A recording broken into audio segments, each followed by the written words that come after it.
Randy. So, That's any true. thoughts about tips for dads of preschoolers? I'm gonna stop You writing mentioned then put consistency them earlier. down. Consistency, I think, is huge, and I think your kids really need to kind of know where you stand on things. So we have a pretty solid system as far as if things aren't going well, or Devon knows that he can get parked, which basically means we'll kind of pick him up and set him in the middle of the room. So he gets parked. He gets parked, and then Usually it's the timeout thing is the current phrase, but he gets parked. Yeah, we don't do timeouts. We haven't done those. We've never used timeout. Yes. Yeah. So you do the park wherever he is. Parking wherever he is. And the truth of it is, like, he knows kind of when things are going to happen and when that's going to be an issue. Sure. And the other piece of it is that if we call it potato sack. So if you're not acting right, or if you start having a temper tantrum or throwing a fit or something like that in the store or wherever it might be, we just put you under your arm like a sack of potatoes and carry you out of the store. So you just take them right out of the store. Take them right out of the store. You know, it's a good point, because so often it seems like we often you try to reason with a kid and talk them through that, and you're in the store and they're fussing, and you're trying to reason with them, and all it does is the kid just keeps fussing. Daddy. Yeah, with that strategy, it really sort of just cuts it right off. Right. Cuts to the Daddy, chase, can and the I kid tell knows you pretty something? quick that we don't allow that. Yeah, I mean, and the truth of it is that it Try to becomes one of catch those me. things where you know kind of what's going to happen. Try to catch me. So you don't have to worry so much Try about. Oh, he got you. You don't have to worry so much about trying to, negotiate or compromise around this thing or that thing. And everybody knows, even Devon knows. Huh? It's that negotiating thing. I think gets a lot of parents in trouble. And if you're doing that with her in preschool and you don't break that habit, and then you're negotiating when they're in kindergarten, or first grade, and second grade, Right.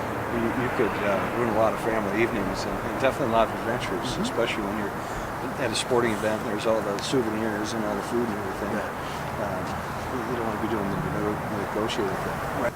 But if I break something, I'll say sorry. Yep. That's really smart. So if you break something, you say sorry. That's really smart. That's a good way to handle it, Devon. Or if you do something bad, you can say sorry too. Yep. You can say sorry if you do something bad. That's really If smart. somebody at preschool tries to hit me, I'll say stop it. That's right. And you use your words. That's good right. too. So you tell them to stop it and you use your words. So you didn't read about parking in some parenting book?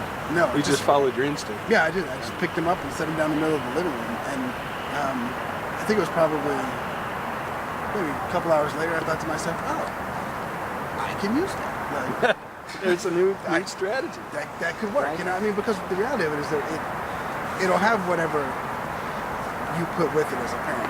If it becomes something like, if that's the punishment, then that's the punishment. So you don't have to worry so much about you're going to get in trouble. It's just, that's what it is. So any other tips? Just patience. How do you separate stress, work stress, whatever other family stress from parenting? Tips.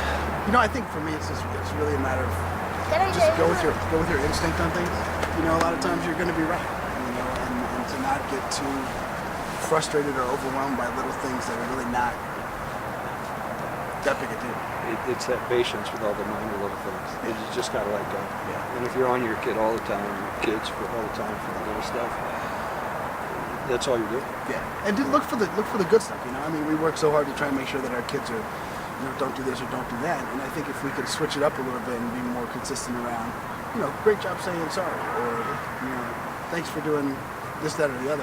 It really starts to reinforce the idea of you can really do a lot of work with your kiddos and not necessarily constantly be working on don't do this or don't do that. Right. And, Try to catch me.